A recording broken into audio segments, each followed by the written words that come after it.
2010, nothing, heard nothing. 2011, I started calling them, just checking in to see what the status was, and their response was always, yeah, we've got it and we're working on it. We'll be back in touch shortly. There shortly didn't even include getting back to me in 2011, so the entire year 2011 passed without a reply from them. And finally, in January of 2012, we got a second letter, which you can download on Times Free Press's website. But that letter asked some of the same questions, but then even went further, asking for incredible questions such as they wanted to have a list of all of our volunteers, which we did provide, by the way, and they wanted to have responses concerning our meetings, who had video recordings, audio recordings, what was the reaction, what were the conversations, on and on and on. Again, very intrusive. Again, they, like the first one, they only gave us 3 weeks to reply. They take a year and a half, but then they give us 3 weeks. Each time I did actually ask for an extension, and we got an extra 2 weeks on each time. But we replied in February of 2012, and then began to wait again and again and again, month after month. Finally, in September, after continued calls to the IRS, I did get a response at that point, and the agent I was dealing with told me that he had good news and bad news. The good news, he said, was they were going to approve our IRS tax exemption status. They said the bad news was that they were going to have to deny it back to the original inception date when we asked. And I said, well, how come? He says, well, because you were not filing your Form 990s. And I said, well, the Form 990 is for not-for-profit. And he says, yeah, that's right. And I said, well, we've never been approved as a not-for-profit. He said, I realize that, but you should have been filing them anyway. A little bit ludicrous, kind of the chicken and the egg scenario. That was in September. I hear nothing again for the balance of the year, nothing officially. He said that was what they thought they were going to do. It wasn't official at that point. Finally, in March of this year, 2013, I got a letter saying that they had revoked our tax-exempt status, which to revoke something, my understanding is you have to give something before you can revoke it, and they never had given us the tax-exempt status. So that was a very strange letter. But then a month later, just this last month, I got the letter that said, you now have your tax-exempt status. We're making it effective May of 2012.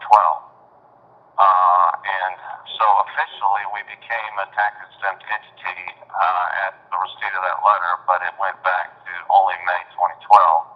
I haven't heard of any other organizations so far since I've been up here and talking to a lot of other groups that have had the same scenario where they actually had their status not approved for a period of time.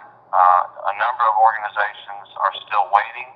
Others have had their status approved, but none that I've heard of have had it go smoothly.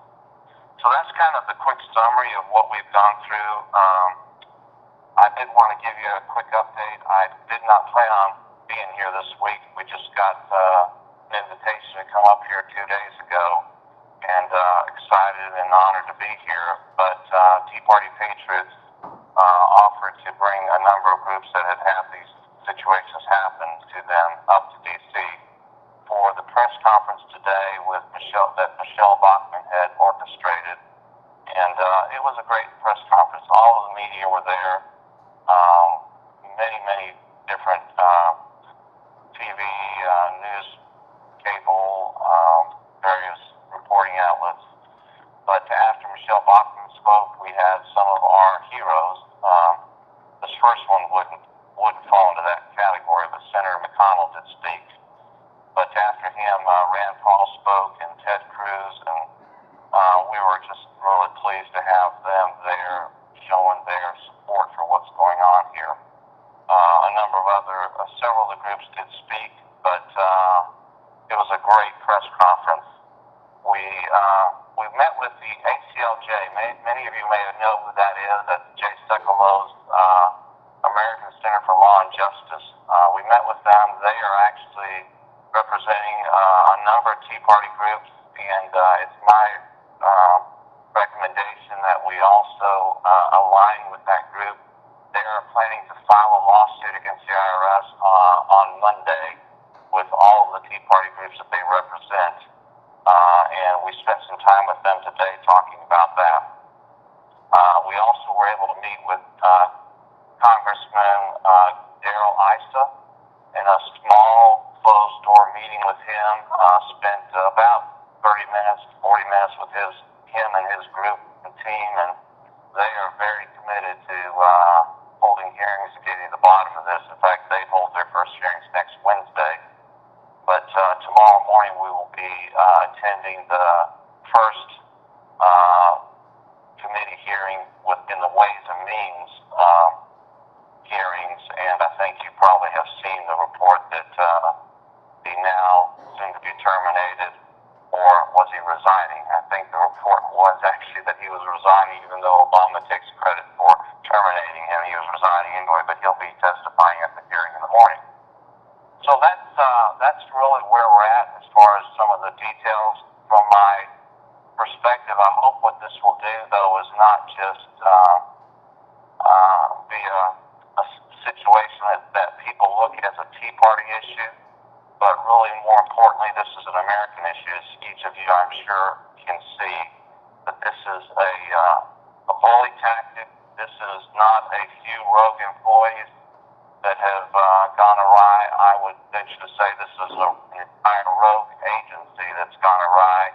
As we see how far this goes, some of the things that Congressman Darrell Issa shared with us affirm that, and I believe as he investigates, we're going to see that the trail leads much higher up than is being led on right now. So that's a quick summary, and I don't know if there's any thoughts or questions, Greg, that you have, or anyone else there might have. Is there any quick questions for Mark? Everybody is, we're all transfixed by this, Mark. I mean, it is about the scariest story that many of us old folks have gone through. This is almost like Cuba and JFK and the nuclear devices, because this is nuclear. I mean, it is, you cannot speak out if the IRS is going to come down your throat, and most people won't. So let's just get everybody, Mark has worked very hard. A big hand for Mark.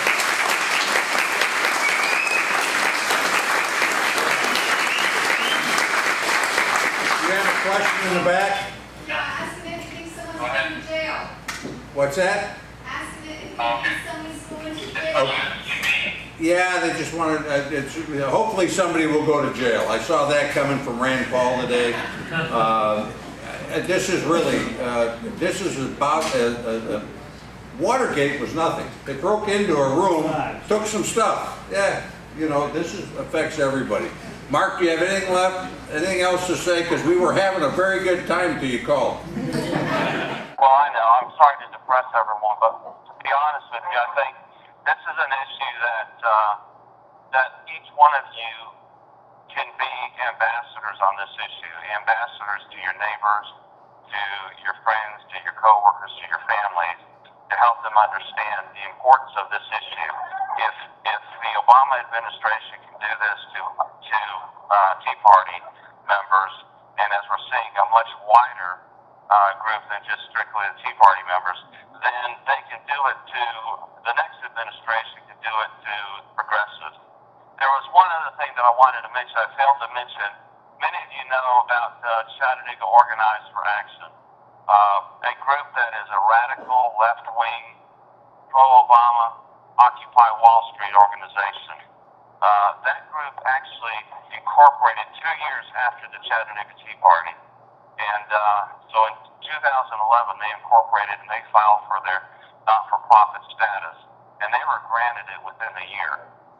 So this doesn't illustrate to you, right in our own hometown, that this was a political issue. And when Lois Lerner, the director in the IRS, says that it was not, but she apologized, we know that's an outright lie. And that was my question to Congressman Issa. What are the repercussions when people point blank, like Lois Lerner, lied to Congress because they told us about meetings they had with Lois Lerner over a year ago in which she denied any of this was going on. Well, folks, I think the repercussions will be severe, but I think we have to continue to demand that the Congress not just stand up and hold hearings for a few weeks, but that they ultimately go to the next step, and we need to demand action. So I hope each one of you will play your part in that process, and be sure to inform your circle of influence so that we never have anything like this happen again. And ultimately, the best solution to this is what we've said for many years, and that is to eliminate the IRS and replace it with a fair tax.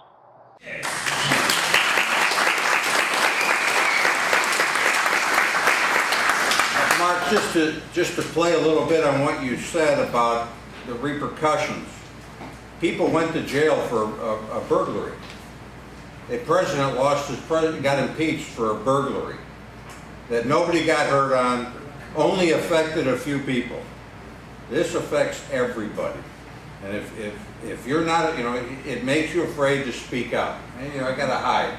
The IRS, when I was talking to Sheriff Mack, he was giving a speech at a group where we were at, and he was talking about how federal employees, when he was FBI, it doesn't matter who you are, they are deathly afraid of the IRS. They will not speak out against the IRS because they're afraid of them, even people from the FBI. Well, again, thank you very much for everything you're doing there, Mark. We'll try. Let me also say, let me take the words from one of the speakers today.